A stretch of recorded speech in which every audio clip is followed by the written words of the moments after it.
Channel Saraswati commerce academy. तो आज हम करने वाले हैं क्लास 12 की मैक्रो इकोनॉमिक्स का मोस्ट इंपॉर्टेंट चैप्टर, जिसका नेम है measures to correct deficient and excess demand. अब जो है कि डेफिशिएंट और एक्सेस डिमांड को हम किस तरीके से जो है मेजर कर सकते हैं, किस तरीके से इसको कंट्रोल किया जा सकता है, आज हम इस चैप्टर के बारे में डिस्कस करेंगे। इससे पहले वाला जो चैप्टर था उसमें हमने एक्सेस डिमांड कब होती है और डेफिशिएंट डिमांड कब होती है, तो इसके बारे में सीखा था। तो आज हम इसको ठीक करने के लिए आप देखेंगे कि किस तरीके से इसको ठीक किया जा सकता है, गवर्नमेंट क्या स्टेप उठाती है, कौन कौन सी पॉलिसी जो है इसमें अपनाई जाती है। ठीक है, अब देखिए इसमें हमने डेफिशिएंट डिमांड में पढ़ा था कि जब जो एग्रीगेट डिमांड है वो क्या हो जाती है, एग्रीगेट सप्लाई से कम हो जाती है, तो हम क्या करेंगे, आगे से प्रोडक्शन कम करेंगे। प्रोडक्शन कम करेंगे तो कम लोगों को काम पे लगाया जाएगा, तो उससे इनकम लोगों की क्या हो जाएगी, कम, और अंडर एम्प्लॉयमेंट की सिचुएशन आ जाएगी। अब नेक्स्ट हमने पढ़ा था एक्सेस डिमांड की, जब लोग जो है ज्यादा डिमांड करते हैं, जितनी डिमांड उन्होंने करनी चाहिए, यानी कि एग्रीगेट डिमांड वो एग्रीगेट सप्लाई से ज्यादा करते हैं। तो अब एक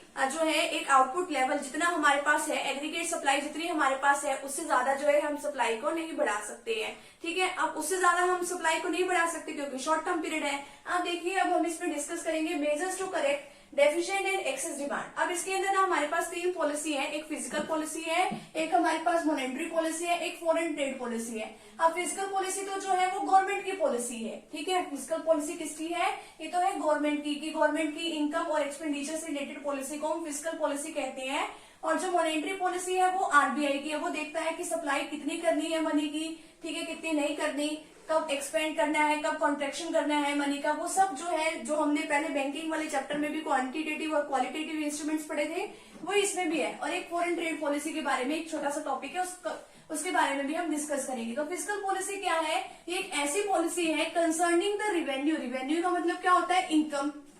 आगे एक्सपेंडिचर, एक्सपेंडिचर का मतलब होता है खर्चा, और एंड डेट, और जो डेट का मतलब होता है loan of the government for achieving definite objective, यानी कि जो गवर्नमेंट है अपने ऑब्जेक्टिव को अचीव करने के लिए जिसकी रिवेन्यू, एक्सपेंडिचर और डेट से रिलेटेड जितनी भी पॉलिसी बनाती है उसको हम फिजिकल पॉलिसी कहते हैं। अब मेजर्स क्या है, मेजर्स ऑफ फिजिकल पॉलिसी, यानी कि अब हम जो है डेफिशिएंट और जो एक्सेस डिमांड है उसको कंट्रोल करने के लिए कौन कौन से मेजर्स उठाते हैं, पब्लिक और गवर्नमेंट एक्सपेंडिचर, यानी कि गवर्नमेंट किस तरीके से खर्चा करती है और गवर्नमेंट जो है किस तरीके से रिवेन्यू के साधन जो है जुटा सकती है।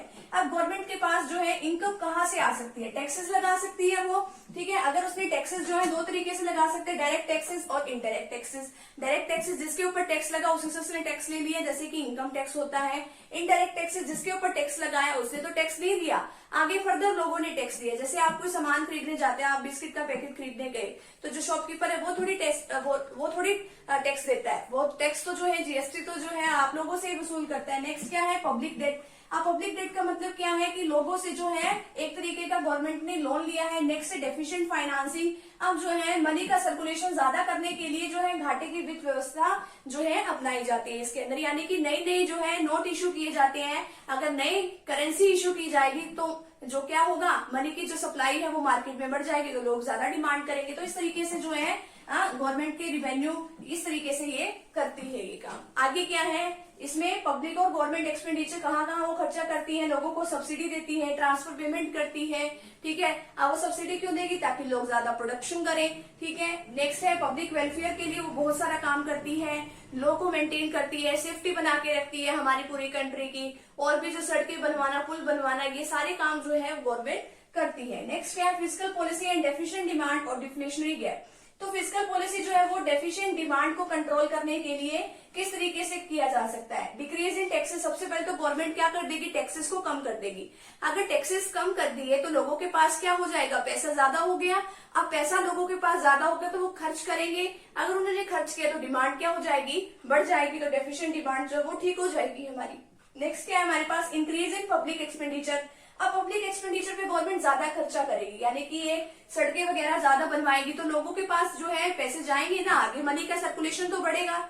अब जो है पब्लिक वेलफेयर करेगी, सब्सिडी देगी, अब लोगों के लिए और भी काफी सारे खर्चे करेगी, और इसी तरीके से ये सारे खर्चे करने के बाद जो है मनी का सर्कुलेशन मार्केट में होगा, तो लोगों के पास पैसा जाएगा, लोग ज्यादा क्या करेंगे, लोगों की इनकम जनरेट होगी और वो डिमांड करनी स्टार्ट कर देंगे। नेक्स्ट है इंक्रीज इन डेफिशिएंट फाइनेंसिंग। अब ये डेफिशिएंट फाइनेंसिंग में क्या है कि हाँ भाई नई करेंसी इशू करी, अगर नई उन्होंने करेंसी इशू कर दी तो लोगों के पास क्या आएगा, पैसा आएगा, क्योंकि मनी की सप्लाई मार्केट के अंदर बढ़ जाएगी, पैसा आएगा तो डिमांड करेंगे। नेक्स्ट क्या है, डिक्रीज इन पब्लिक डेट और बोरोइंग, लोगों से जो है लोन वगैरह लेना, बोरोइंग लेना जो है कम कर देगी गवर्नमेंट। आगे क्या है, physical policy and excess demand, अगर एक्सेस डिमांड होती तो उस कंडीशन में फिजिकल पॉलिसी किस तरीके से है, इंक्रीज इन टैक्सेस, जो गवर्नमेंट है टैक्स ज्यादा लगाना स्टार्ट कर देगी। गवर्नमेंट ने अगर टैक्स मान लो ज्यादा लगाना स्टार्ट कर दिया तो लोगों के पास खर्च करने के लिए पैसे कम रहेंगे। अगर लोगों के पास पैसे कम है तो लोग क्या करेंगे, डिमांड कम करेंगे, तो जो एक्सेस डिमांड है वो कम हो जाएगी। नेक्स्ट है डिक्रीज इन गवर्नमेंट एक्सपेंडिचर, जो गवर्नमेंट पहले खर्चा कर रही थी सड़कें बनवाना और जो है लोगों की हेल्थ के ध्यान रखने के लिए खर्चे, लॉ और ऑर्डर को मेंटेन करने के लिए खर्चे, ट्रांसफर पेमेंट जो है ज्यादा करती थी, स्कॉलरशिप देती थी, तो वो जो खर्चे हैं वो गवर्नमेंट जो है जरूरी खर्चे करेगी, बाकी जो एक्स्ट्रा खर्चे हैं वो कम कर देगी। ठीक है, क्यों, क्योंकि लोगों के पास ज्यादा पैसे पहुंचे ही ना, ज्यादा पैसे ही नहीं पहुंचेंगे, वो डिमांड कहां से करेगी। नेक्स्ट है इंक्रीज इन पब्लिक डेट, अब लोगों से जो लोन वगैरह लेना जो है ज्यादा स्टार्ट कर देगी। इंक्रीज इन डेफिशिएंट फाइनेंसिंग, अब जो है अब ये जो फाइनेंसिंग, जो डेफिशिएंट फाइनेंसिंग है, नई करेंसी को ज्यादा इशू करना वो बंद कर देगी। ठीक है, अगर उन्होंने कम कर दिया तो मनी का सर्कुलेशन मार्केट में कम होगा, मार्केट में सर्कुलेशन कम होगा तो डिमांड वो क्या हो जाएगी, कम हो जाएगी। तो यहाँ पे फिजिकल पॉलिसी वाला तो टॉपिक कंप्लीट है, तो यहाँ तक आप स्क्रीनशॉट दे दीजिए।